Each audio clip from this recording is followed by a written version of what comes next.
Who would win? A nearly unkillable parasite that is older than the universe itself? Or a guy with one arm? If you guessed a guy with one arm, then you've clearly played Endoparasitic.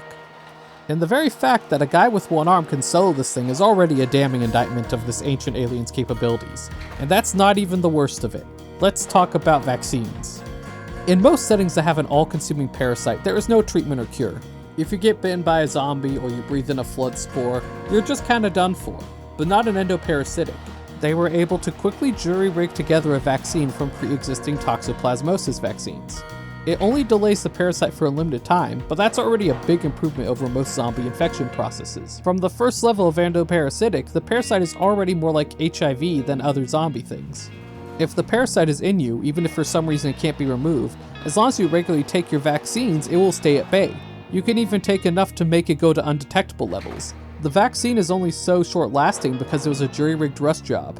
With more time and research, a proper vaccine or treatment could be feasible. Like I've said before, this is different from other zombie infections in that there is already a way to treat it. So saying that it can be improved or cured is not as much of a stretch as usual. The vaccine situation gets even worse for the parasite in Endoparasitic 2. In that game, there are no pre-made vaccines, but simply taking an adrenaline shot is enough to delay the parasite. If you combine adrenaline with nitroglycerin, you get something that's almost as effective as the proper vaccine from the first game. This might be the first zombie infection that can be delayed by using an EpiPen.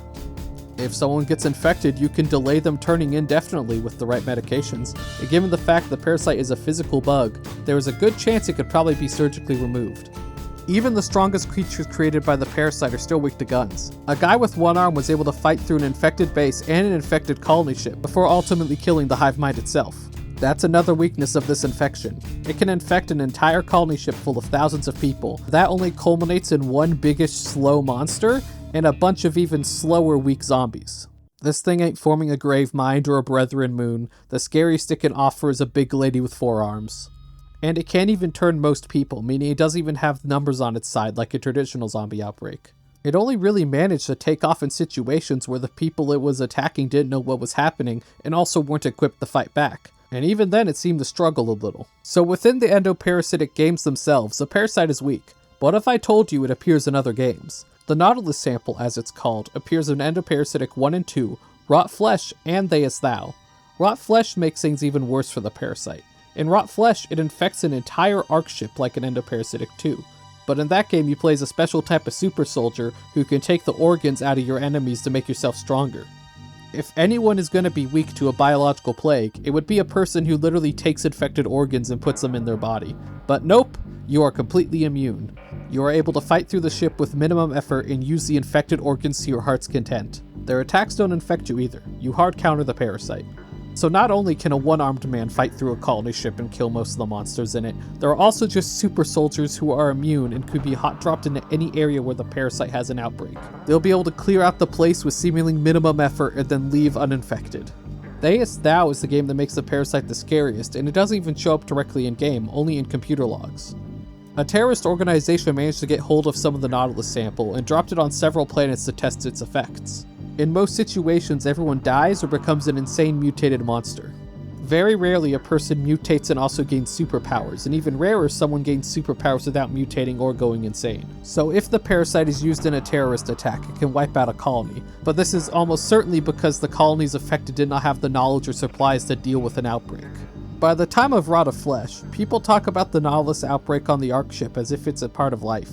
This is a biopunk world where people can take drugs to change their very genetics and get things like photosynthetic skin. It makes sense that in this world a mutating parasite would not be all that scary. People will probably figure out a way to be immune to it eventually, given the fact that you can already deal with it with a bunch of over-the-counter drugs. In fact, they might even figure out a way to gain superpowers from the parasite without any of the downsides. The terrorists already seem to be on the way to figuring that out because they said in one of the logs that the person with superpowers was able to give them to his kids. So the parasite is not all that scary, and if it does get out, this is a world that is uniquely equipped to deal with it. There is at least some interesting cosmic horror stuff, because the dev says in some interviews and on Discord that the parasite is actually the manifestation of an extremely advanced race that created the universe. They are trillions of years old because whenever a universe dies, they just make a new one and go into it. But that's honestly even more embarrassing for this race. They have godlike powers, and the best they could do was make a girl big and have multiple arms. All that to then get shot to death by an amputee. If they can't even handle that, then they are not ready for the organ trading super soldiers. So that's about it. If you get infected with the Nautilus, make sure to take your meds like your doctor prescribed, and then go get it removed in surgery. I'll see you around.